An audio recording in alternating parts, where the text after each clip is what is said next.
Welcome to Blokz Talks. Today I'm doing a special episode about sports betting. I'll cover the latest betting scandal in baseball, sports gambling history, how industry growth has exploded recently, and most importantly, why you should care. Let's start with what made me choose to cover this now. Last month, two Major League Baseball players, Cleveland Guardians pitchers Emmanuel Clase and Luis Ortiz, were indicted for conspiring with bettors to rig bets on their pitches. Starting in 2023, Clase allegedly worked with others who would place bets on his first pitch of the game being a ball and under a certain speed. Clase, of course, would make sure that that happened. He then got Ortiz involved in 2025, and it's unclear how they were found out, but they were suspended in July, then indicted on November 10th. Now, is this kind of scandal unprecedented? Not at all. Sports has a long history of gambling scandals. Let's start with one many people know about, the Blokz Talks scandal in 1919, over 100 years ago.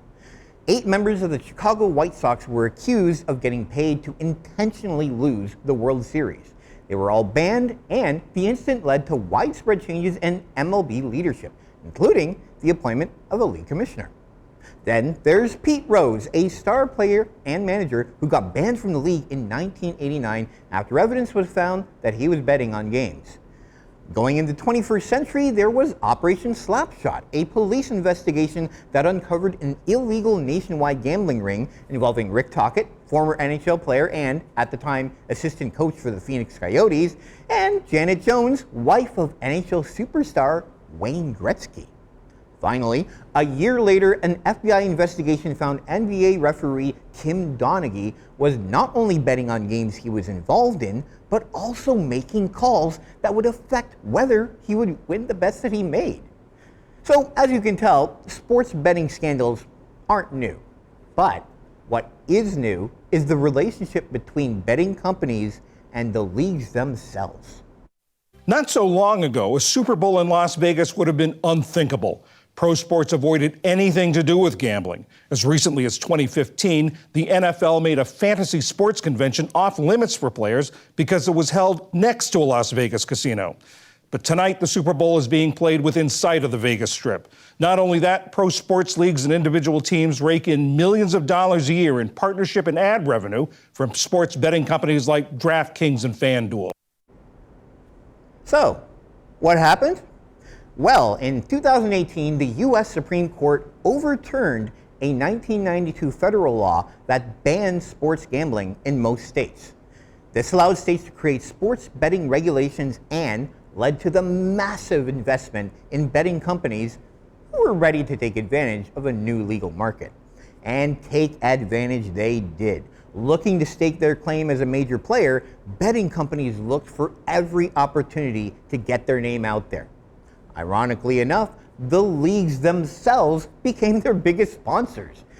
Facing potentially declining viewership and ad revenue from TV deals, they not only allowed broadcasters to air betting ads, the leagues themselves were open and willing partners in exchange for all that sweet, sweet sponsorship dough.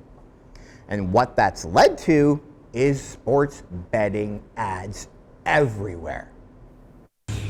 During 7 sports broadcasts, researchers find 3,537 gambling messages. It was just clear as we were watching those 7 games how bombarded we were by the sheer prevalence of gambling, brand logos and other references.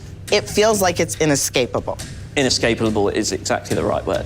Most of the logos you'll see appear either on the court surface or the rink surface, or again by the side of the playing surface itself. That breaks down to nearly 3 a minute. Yeah, 3 per minute.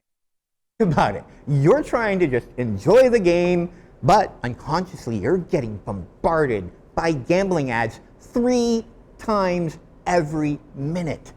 And gambling also ruins lives. I mean, we already know about the hazards of gambling addiction. This will just make it worse. And even if you don't care about those who gamble, it can make your own sports experience worse. There's even evidence that sports gambling is ruining sports bars, with gamblers even cheering against their own teams just to win a bet.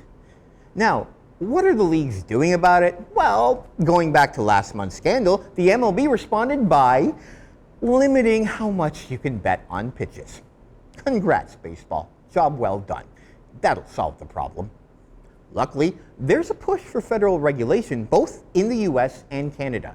Stateside, they're currently working on creating the Safe Bet Act, which would regulate both betting advertising and put restrictions on bets companies are allowed to accept. In Canada, 2 members of the Senate recently asked the federal government to limit or outright ban advertising on sports betting.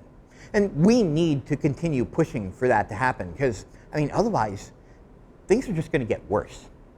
Until next time, this is DJ Blokz. Ciao for now.